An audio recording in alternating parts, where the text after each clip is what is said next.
उर्दू दुनिया के नाजरीन, अस्सलाम वालेकुम। नाजरीन, आज की वीडियो में बताएंगे कि सऊदी अरब ने इसराइल को तस्लीम करने के हवाले से अपना मौक़िफ़ सुना दिया। सऊदी अरब का जवाब सुनकर मोदी और ट्रंप के तन बदन में आग लग गई।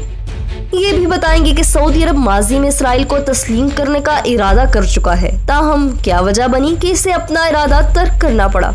वीडियो के आखिर में बताएंगे कि पाकिस्तान के वजीर आजम इमरान खान ने दुनिया को कायदे आज़म मोहम्मद अली जिन्नाह का वाज़ेह पैगाम याद करवा दिया। इमरान खान के जवाब ने हर पाकिस्तानी का दिल जीत लिया। नाजरीन, वीडियो में आगे बढ़ने से पहले अगर आपने हमारे चैनल को सब्सक्राइब नहीं किया तो अभी सब्सक्राइब करें और बेल आइकन को भी क्लिक करें। नाजरीन, सऊदी अरब ने इसराइल को तस्लीम करने के हवाले से अपना मौक़िफ़ सुना दिया। सऊदी हुकूमत ने ट्रंप और मोदी की उम्मीदों पर पानी फेरते हुए इसराइल को तस्लीम करने से साफ साफ इनकार कर दिया है और कहा है कि जब तक इसराइल फलस्तीन को आज़ाद नहीं करता हम इसे तस्लीम नहीं करेंगे। सऊदी अरब का ये जवाब व्हाइट हाउस और नई दिल्ली में बिजली बनकर गिरा, जबकि डोनाल्ड ट्रंप और मोदी हाथ मलते रह गए। यही नहीं, ये इन मगरबी ताकतों के लिए भी करारा जवाब है जो कि मशरिक़ वस्ता में इसराइल की मुकम्मल दखल अंदाजी के ख्वाहिशमंद है।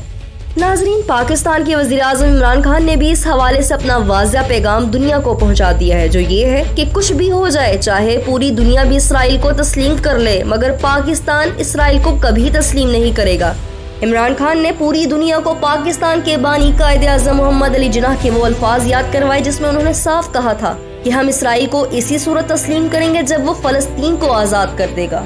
नाजरीन, मुत्तहिदा अरब अमारात की जानिब से इसराइल को तस्लीम करने के शर्मनाक इक़दाम के बाद दो बड़े मुस्लिम ममालिक पाकिस्तान और सऊदी अरब के ऐलान से हर मुसलमान को तक़वीयत पहुंची है। नाजरीन, बुध के रोज जर्मनी में एक प्रेस कॉन्फ्रेंस के दौरान मीडिया से बातचीत करते हुए सऊदी वज़ीर ख़ारजा शहजादा फैसल बिन फरहान का कहना था कि इसराइल के साथ रवाबित की बहाली के लिए सऊदी अरब मुत्तहिदा अरब अमारात के इक़दाम की पैरवी नहीं करेगा। मुमलिकत अरब अमन मंसूबे की बुनियाद पर अमन के क़याम के हवाले से पाबंद है। हम इसराइली पॉलिसियों को नाजायज और दो रियासती हल के लिए नुकसानदा समझते हैं। इनका कहना था कि इसराइल के जानिबदाराना इक़दामात फलस्तीनियों और इसराइलियों के दरमियान अमन की राह में रुकावट बन रहे हैं। हम फलस्तीन और इसराइल के दरमियान अरब अमन मुआहदे के तहत अमन के पाबंद हैं। फैसल बिन फरहान ने दो टोक मौक़िफ़ इख्तियार करते हुए कहा कि इसराइल की जानिब से बस्तियों की तामीर और इल्हाक की एक तरफा पॉलिसियां नाजायज और दो रियासती हल के लिए नुकसानदेह हैं। ये इक़दामात अमन के मौके में रुकावट डाल रहे हैं। इनका कहना था कि इसराइल के साथ रवाबित की बहाली के लिए सऊदी अरब मुत्तहिदा अरब अमारात के इक़दाम की पैरवी नहीं करेगा। इसराइल के साथ डिप्लोमेटिक रवाबित सिर्फ इसी सूरत मुमकिन है जब तक यहूदी रियासत फलस्तीनियों के साथ आलमी तौर पर तस्लीम शुदा अमन मुआहिदा नहीं कर लेती। नाज़रीन, अगर हम माजी के औराक को पलटे तो साल 2002 में जब इस वक्त के सऊदी वली अहद शहजादा अब्दुल्ला ने एक अमन मंसूबा बैरूत में पेश किया था, जिसके मुताबिक अरब ममालिक इसराइल की हैसियत को मुकम्मल तौर पर तस्लीम करने के लिए तैयार थे, बशर्त ये कि इसराइल अपनी सरहद 1967 में होने वाली जंग से पहले वाली हदूद तक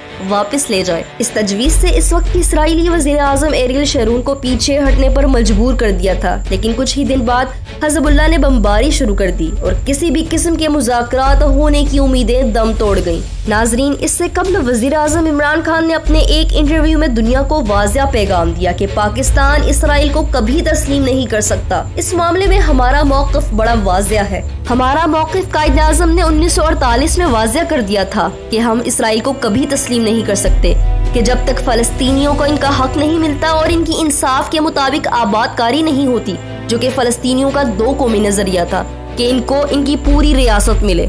इमरान खान ने मजीद कहा, अगर हम इसे तस्लीम कर लेते हैं तो फिर ऐसी ही सूरत हाल कश्मीर की भी है, तो हमें तो इसे भी छोड़ देना चाहिए। लिहाजा पाकिस्तान इसराइल को तस्लीम नहीं कर सकता। इनका कहना था कि जब हम इसराइल और फलस्तीन की बात करते हैं तो हम खुदा को क्या जवाब देंगे कि हम इन लोगों को जिन पर हर किस्म की ज्यादतियां हुई हैं, जिनके हकूक सलब किए गए हैं, इनको तन्हा छोड़ सकते हैं? इस बात को मेरा ज़मीर तो कभी तस्लीम नहीं करता। नए आने वाले नाज़रीन से एक बार फिर गुजारिश है, हमारे चैनल को सब्सक्राइब करें और घंटी के बटन को क्लिक जरूर करें। वीडियो पसंद आने पर फेसबुक और व्हाट्सएप ग्रुप्स में भी शेयर कर दें।